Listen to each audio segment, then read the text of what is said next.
বিয়ে তো হলো, তা কত বছরের সম্পর্কের পরে বিয়েটা হলো? তা 3 বছরে হয়ে গেছে। 3 বছর হবে। তুমি বলো।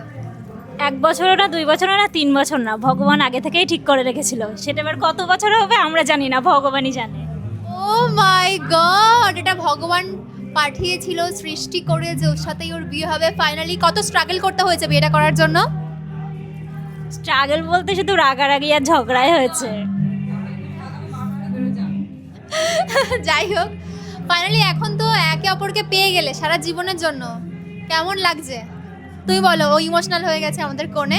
তুমি বলো, মানে আমাদের মেয়ে, তুমি বলো কেমন এত স্ট্রাগলের পরে ফাইনালি যে দুজনের হয়ে গেলে কেমন লাগছে?